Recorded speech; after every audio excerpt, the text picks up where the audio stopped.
Okay, welcome to a class on phrasal verbs with across. I haven't actually put across in the phrasal verbs book, and it's perhaps because all of these phrasal verbs are in the phrasal verbs book, but there aren't many with across, as you can see. In fact, some of today's lesson I'll just be talking about the preposition or adverb across. But these are the main phrasal verbs, and so there really aren't that many here. In fact, these are other phrasal verbs which are similar. So the most, perhaps one of the most common phrasal verbs with across is cut across. And here you could argue that it's not really a phrasal verb. You might argue that the across is just functioning like an ordinary preposition, because we do go across the field. Yeah, go across the field, walk across the field, run across the field, cut across the field. And so you might argue it's not really a phrasal verb. But I like to put it in because it's very often heard, it's very often used.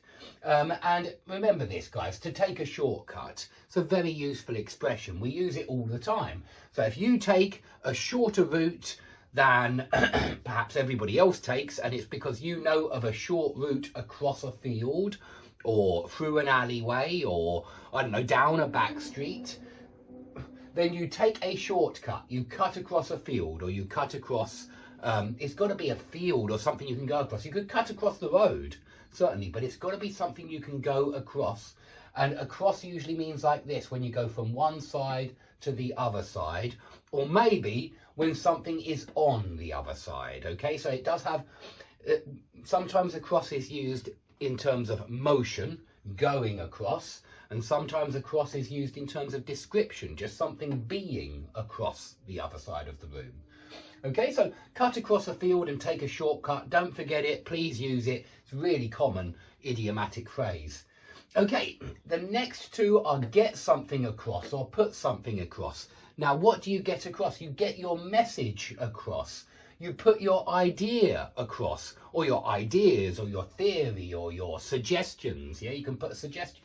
Actually, not a suggestion, but a message, an idea. I found it difficult to get my point across. Point works very well here. Yeah, I found it very difficult to get my point across, to get my idea across, and so we use this with messages, ideas.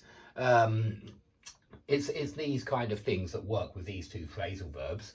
And all this means is convey. Yeah, a common word for this is convey. You convey your message, you convey your idea, you convey your point. And it means put across that message to the group of people. Yeah, make sure they understand your message. Make sure they understand your idea or your point. So get something across is to be able to effectively communicate an idea, a message, a point. Okay, and these are very similar to put something forward. You can put forward a suggestion. Here you certainly can put a suggestion forward, and you can certainly put forward an idea. I wouldn't say put forward a message, and so do be careful with these phrasal verbs. They collocate with different nouns, and they need to be memorized with the correct nouns, and that's why I've memorized get the message across, put the idea across right from the beginning. And put a suggestion forward does work. Yeah, put a suggestion forward. Put forth and set forth are similar as well, but they're not the same as put something forward or get something across. I'd say they're quite old-fashioned, or at the very least they're business oriented. You could say this contract sets forth the terms and conditions. So here it really does mean lists. It's not the same as these two. But yeah, put something forward, put a suggestion forward. It means propose, this put something forward. It's the same as propose. And that's why suggestion works with it, yeah, because a proposal is a suggestion, isn't it, really? And so you can, yeah, put a proposal forward, certainly. But it really does mean propose, put something forward. It means lay out, but present your idea or your suggestion and see what people think of your suggestion. Yeah, do they like it? Do they think it's a bad idea? And so you're running your suggestion by somebody. Don't forget this phrasal verb, run something by somebody. It means test that idea on somebody, test that tentative suggestion, that tentative plan. Remember, something is tentative. It means that you're not sure it's going to work. It means uncertain, an uncertain suggestion. But the the suggestion itself is certain, but you're uncertain if it will work. If it's a tentative suggestion, you're not sure if it's a good idea. And so any tentative plans, tentative suggestions, you'll need to run them by somebody, maybe your boss. Okay, so we've done get something across, convey a message, put your message across, put your idea across clearly and effectively in your meetings. Now, stumble across something, or come across something, or come by something, they all mean find something by chance. I don't think these are used very often with people, although I wouldn't want to say you can't use them with people, because I'm sure somebody out there will prove me wrong and say, hey Dave, look, I came across my headmaster or something like that. You know, maybe you will see it rarely, but generally speaking, I like to tell you how things actually work, and most of the time you see these three phrasal verbs with something. Yeah, I stumbled across, and it doesn't have to be a physical something.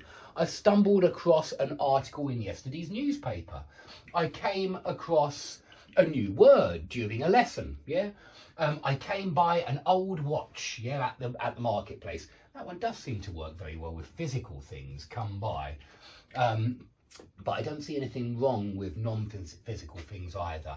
But these two are more common. Stumble across something, come across something. And they do mean exactly the same as these guys. Stumble on something, happen on something, or happen upon something. And chance on something, or chance upon something. These all mean find something accidentally, by chance. Yeah, and the up just makes it more formal. Yeah, in a lot of old literature you see upon instead of on, and it just makes it more formal if you happen upon something or chance upon something. But they all mean find something accidentally, yeah, when you weren't expecting it.